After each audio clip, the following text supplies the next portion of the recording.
आज के वीडियो में हम आपके शॉपिफाई स्टोर की असली स्पीड प्रॉब्लम्स को समझने के लिए उसके अंदर झांकेंगे और जानेंगे कि इन्हें कैसे ठीक किया जा सकता है। क्या हाल है दोस्तों? मेरा नाम एशली है और अगर आपकी साइट थोड़ी धीमी लग रही है, पेज लोड होने में ज़्यादा समय ले रहे हैं या लोग खरीदारी से पहले ही साइट छोड़ रहे हैं, तो मैं आपको ज़रूर सलाह दूंगी कि इस पर ध्यान दें। इस वीडियो में आप सीखेंगे कि थीम स्पीड ऑडिट कैसे करें, कौन से आंकड़े मायने रखते हैं और परफॉर्मेंस घटाने वाली चीज़ों को कैसे पहचानें। क्योंकि धीमा स्टोर न केवल बुरा है, बल्कि यह आपके कन्वर्जन और रेवेन्यू को घटाता है। अक्सर यह कोई एक बड़ी समस्या नहीं, बल्कि कई छोटी चीज़ों का मेल होता है। तो चलिए शुरू करते हैं। ठीक है, सबसे पहले बात करते हैं कि थीम स्पीड ऑडिट आखिर है क्या। तो थीम स्पीड ऑडिट मूल रूप से एक संरचित तरीका है जिससे आप देख सकते हैं कि आपका शॉपिफाई स्टोर कितनी जल्दी लोड होता है और कौन सी चीजें देरी का कारण बन रही हैं। अनुमान लगाने या बिना सोचे समझे चीजें बदलने के बजाय आप असली डेटा देख रहे होते हैं और पहचान रहे होते हैं कि वास्तव में आपकी साइट को क्या धीमा कर रहा है। जब आप ऑडिट करते हैं तो आप कुछ मुख्य प्रदर्शन संकेतकों पर ध्यान केंद्रित करते हैं। इनमें शामिल है कि आपकी मुख्य सामग्री कितनी जल्दी लोड होती है, जब कोई साइट के साथ इंटरेक्ट करता है तो वह कितनी प्रतिक्रियाशील महसूस होती है, और क्या लोडिंग के दौरान आपका लेआउट इधर उधर होता है या नहीं। इसका उद्देश्य यह पता लगाना है कि आपकी थीम से क्या आ रहा है और आपके एप्स, इमेजेस या बाहरी स्क्रिप्ट से क्या आ रहा है। इसे समझकर आप सुधार शुरू कर सकते हैं जिससे ग्राहक अनुभव बेहतर हो। स्पीड ऑडिट का मुख्य हिस्सा कोर परफॉर्मेंस मैट्रिक्स की जांच है। ये बताते हैं कि आपकी साइट असली यूजर्स के लिए कैसा व्यवहार करती है। लार्जेस्ट कंटेंटफुल पेंट मापता है कि पेज का मुख्य हिस्सा लोड होने में कितना समय लेता है। यह आमतौर पर कोई बड़ी इमेज या आपका मुख्य सेक्शन होता है। इंटरेक्शन टू नेक्स्ट पेज ये दिखाता है कि जब कोई क्लिक या टैप करता है तो आपकी साइट कितनी जल्दी प्रतिक्रिया देती है। और फिर क्यूमुलेटिव लेआउट शिफ्ट यह मापता है कि आपका पेज लोड होते समय कितना स्थिर रहता है। क्लिक करते समय कंटेंट हिलना परेशानी देता है। साथ ही ट्रैक करें कि आपकी साइट पर कौन से रिसोर्सेज लोड हो रहे हैं।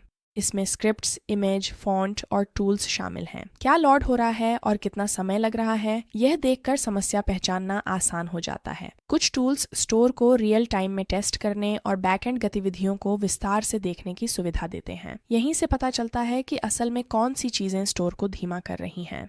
अब हम थीम स्पीड ऑडिट करने के कुछ मुख्य स्टेप्स के बारे में बात करेंगे। अगर शॉपिफाई अकाउंट नहीं है तो हमारे एक्सक्लूसिव लिंक से फ्री ट्रायल शुरू करें और पहले 3 महीने सिर्फ इस महीना में लें। अब अपने शॉपिफाई एडमिन में जाएं। आप आगे बढ़कर अपनी एनालिटिक्स में जाएं और वेब परफॉर्मेंस रिपोर्ट खोलें। यह आपको आपके स्टोर के प्रदर्शन का एक उच्च स्तरीय दृश्य देगा जो असली यूजर डेटा पर आधारित है।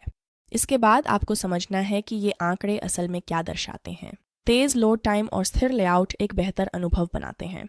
आंकड़े गलत होने पर ध्यान देने की जरूरत है। अब स्टोर को क्रोम में खोलकर इंस्पेक्ट टूल इस्तेमाल करें। परफॉर्मेंस सेक्शन में पेज लोड होते समय सेशन रिकॉर्ड करें। यह ब्रेकडाउन दिखाएगा कि कौन सी फाइलें कितना समय ले रही हैं। उन स्क्रिप्ट्स पर खास ध्यान दें जो पेज को लोड होने से रोकती हैं। अक्सर यही धीमे प्रदर्शन का सबसे बड़ा कारण होती है। ये एप्स, कस्टम कोड या यहाँ तक कि आपके थीम के हिस्सों से भी आ सकती हैं। आपको अपने नेटवर्क रिक्वेस्ट्स भी देखनी चाहिए। यह इमेजेस और फॉन्ट्स दिखाता है जिससे देरी वाली चीजें साफ नजर आ जाती हैं। कोड के जरिए आप थीम को लोकली टेस्ट कर सकते हैं ताकि बिना स्टोर को प्रभावित किए बदलाव हो सकें। और अंत में हर चीज का दस्तावेज बनाएं। लिखें कि क्या धीमा है, किसमें सुधार की जरूरत है और आप क्या बदलने की योजना बना रहे हैं। इससे प्रोग्रेस ट्रैक करना आसान है और अंदाजा नहीं लगाना पड़ी DDHता। अब कुछ आम प्रदर्शन समस्याओं को समझते हैं। एक बड़ी समस्या है बहुत ज्यादा जावास्क्रिप्ट। कई थीम्स और एप्स ऐसे स्क्रिप्ट्स लोड करते हैं जो गैर ज़रूरी होते हैं। ये आपकी पेज को रेंडर होने में देरी कर सकते हैं और आपकी साइट को धीमा महसूस करा सकते हैं। एक और आम समस्या है बड़ी इमेजेस। अगर आपकी इमेजेस कंप्रेस या ऑप्टिमाइज नहीं हैं तो इन्हें लोड होने में बहुत ज़्यादा समय लगेगा, खासकर मोबाइल पर। सिर्फ यही वजह आपके स्टोर को आपकी सोच से कहीं ज़्यादा धीमा कर सकती है। फॉन्ट्स भी एक समस्या हो सकते हैं क्योंकि कई फॉन्ट स्टाइल्स या वेट्स लोड करने से अतिरिक्त रिक्वेस्ट्स बनती हैं और चीज़ें धीमी हो जाती हैं। अधिकांश स्टोर्स को वास्तव में इतनी सारी वेरिएशंस की ज़रूरत नहीं होती। बाहरी लाइब्रेरीज और फ्रेमवर्क्स भी ओवरलैप पैदा कर सकते हैं। अगर आपके थीम में पहले से ही कुछ फीचर्स शामिल हैं तो उसके ऊपर और चीज़ें जोड़ना सिर्फ लोड टाइम बढ़ाएगा बिना असल में कोई अतिरिक्त वैल्यू दिए। और फिर जाहिर है एनिमेशन और वीडियो बैकग्राउंड जैसी चीज़ें भी होती हैं। ये देखने में अच्छी लग सकती हैं लेकिन अक्सर स्पीड की कीमत पर आती हैं। गैर जरूरी चीजों को सरल बनाएं। स्पीड सुधारने के लिए साइट का कम लोड होना बेहतर है, इसलिए अनावश्यक स्क्रिप्ट्स हटाकर शुरुआत करें। अगर कोई चीज जरूरी नहीं है तो उसे हटा दें या तुरंत लोड होने से रोक दें। इमेज ऑप्टिमाइज करें और जरूरत पड़ने पर ही लोड करें। कंप्रेस्ड फॉर्मेट यूज करें और स्क्रॉल करने पर इमेज लोड होने दें। फाइल्स कंबाइन और मिनिमाइज करने से रिक्वेस्ट्स कम होती हैं, जिससे साइट तेजी से लोड होती है। ऐप्स भी वजह हैं। हर ऐप स्टोरेज घेरता है, इसलिए बेकार ऐप्स डिलीट करें। जरूरी चीजें ही रखना बड़ा फर्क लाता है। आप ये भी तय कर सकते हैं कि सबसे पहले क्या लोड हो। यह सुनिश्चित करना कि सबसे महत्वपूर्ण कंटेंट जल्दी दिखाई दे आपकी साइट का अनुभव बेहतर बनाता है, भले ही बाकी सब कुछ थोड़ा बाद में लोड हो। फॉन्ट्स को जितना संभव हो उतना सरल रखें। कम स्टाइल्स का इस्तेमाल करें और चीजों को एक जैसा बनाए रखें। ये बस लोड टाइम कम करने में मदद करेगा। और हर बदलाव के बाद फिर से टेस्ट करें। छोटे सुधार बड़ा फर्क लाते हैं, पर जानना जरूरी है क्या काम कर रहा है। शॉपिफाई का इनबिल्ट डैशबोर्ड यूजर्स के आधार पर स्टोर परफॉर्मेंस दिखाता है। आप ओवरऑल स्कोर के साथ इसे होम पेज या प्रोडक्ट पेजेस के हिसाब से देख सकते हैं। ये आपको यह समझने में मदद करेगा कि समस्याएं कहाँ हो रही हैं। डैशबोर्ड आपकी परफॉर्मेंस साफ दिखाता है ताकि आप तुरंत स्थिति समझ सकें। इसकी खासियत समय के साथ बदलावों को ट्रैक करना है। अपडेट के बाद आप परफॉर्मेंस में सुधार देख सकते हैं। अपनी साइट के विभिन्न हिस्सों की तुलना करें। कई बार होम पेज ठीक होता है पर प्रोडक्ट पेजेस धीमे। इससे आपको ज़रूरी जगहों पर ध्यान केंद्रित करने में मदद मिलती है। असली विजिटर्स के डेटा से ग्राहकों का वास्तविक अनुभव दिखता है। कुछ टूल्स इसे आसान बनाते हैं। क्रोम का लाइट हाउस त्वरित ऑडिट और सुधार के सुझाव देता है। Web page test site loading की विजुअल टाइमलाइन दिखाता है। कुछ टूल्स दिखाते हैं कि थीम के कौन से हिस्से धीमे हैं। इनसे आपको स्पष्ट पता चलता है कि समय कहाँ लगाना चाहिए। अब इसके नफा नुकसान देखते हैं। शॉपिफाई स्टोर पर थीम स्पीड ऑडिट से साइट तेज होती है, जिससे यूजर एक्सपीरियंस सुधरता है और बिक्री की संभावना बढ़ती है। जब आपके पेज जल्दी लोड होते हैं और स्मूथ महसूस होते हैं तो लोग ज्यादा देर तक रुकते हैं, ब्राउज करते हैं और खरीदारी करते हैं। यह सर्च विजिबिलिटी में भी मदद कर सकता है, क्योंकि परफॉर्मेंस आपकी साइट की रैंकिंग में भूमिका निभाता है। साथ ही यह प्रक्रिया मेहनत मांगती है, तो अगर आप परफॉर्मेंस टूल्स से परिचित नहीं हैं तो शुरुआत में यह थोड़ा तकनीकी लग सकता है। कुछ सुधारों के लिए मदद चाहिए होगी, खासकर अगर कोड बदलना हो।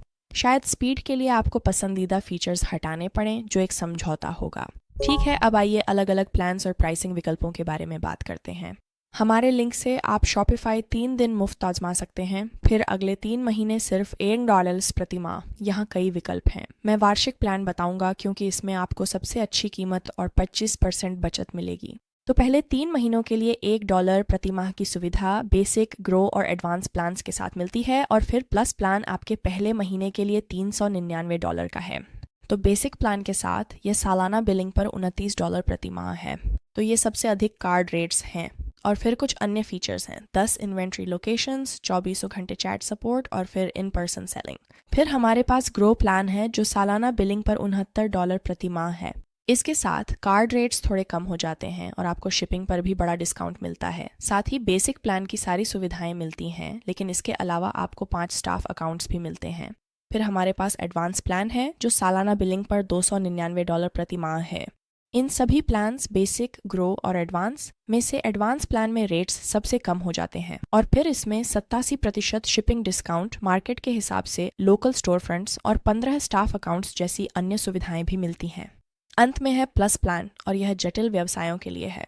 यह 3 साल की अवधि पर सालाना बिलिंग के साथ $3200 प्रति माह है। तो कार्ड रेट्स सबसे प्रतिस्पर्धी हैं, और फिर आपको एडवांस प्लान की सारी सुविधाएं मिलती हैं, लेकिन इसके अलावा आपको प्रति लोकेशन 200 तक POS, थोक B2B बिक्री जैसी और भी बहुत सारी सुविधाएं मिलती हैं। तो एक बार फिर आप अपने व्यवसाय की स्थिति के अनुसार प्लान का चुनाव कर सकते हैं। प्लान चुनना आसान है। आप फ्री ट्रायल से शुरू कर फैसला लें। स्टोर धीमा होने, बाउंस रेट बढ़ने या कन्वर्जन कम होने पर स्पीड ऑडिट कराना समझदारी है। अगर आप विज्ञापन पर खर्च कर रहे हैं तो यह और भी जरूरी है, क्योंकि धीमी साइट से पैसे बर्बाद होते हैं। शुरुआत में ज्यादा न उलझें। बुनियादी चीज़ों पर ध्यान दें जैसे कि इमेजेस, एप्स और साफ सुथरा डिज़ाइन। कस्टम फीचर्स वाले स्टोर्स के लिए गहन ऑडिट छुपी समस्याओं को खोजने और प्रदर्शन सुधारने में सहायक है। भले ही साइट ठीक लगे, फिर भी नियमित जांच जरूरी है। छोटे बदलाव आपकी स्पीड पर असर डालते हैं और आपको पता भी नहीं चलता। यह निराशाजनक है जब स्टोर और प्रोडक्ट अच्छे हों पर फिर भी वैसा कन्वर्ट नहीं हो रहे जैसा आपने सोचा था। अक्सर ऐसा होता है कि सब कुछ स्पीड और अनुभव पर ही निर्भर करता है। बेहतर परफॉर्मेंस वाले थीम्स के लिए नीचे डिस्क्रिप्शन में शॉपिफाई लिंक देखें। सेटअप अपग्रेड करने के लिए यह एक बेहतरीन शुरुआत है। ये एफिलिएट लिंक्स हैं, यानी बिना किसी एक्स्ट्रा कॉस्ट के हमें थोड़ा कमीशन मिल सकता है। तो हमारे लिंक का उपयोग करने और चैनल को सपोर्ट करने के लिए आपका बहुत धन्यवाद। ये हमें ऐसा फ्री कंटेंट बनाने में मदद करता है। ये चैनल आपको स्पष्ट और व्यावहारिक रणनीतियों के साथ सरल, लाभदायक ई-कॉमर्स स्टोर्स बनाने में मदद करने के लिए समर्पित है। लाइक और सब्सक्राइब करें और कमेंट में अपने सवाल पूछें। हमें आपकी राय का इंतजार रहेगा। देखने के लिए धन्यवाद। अगले वीडियो में मिलते हैं।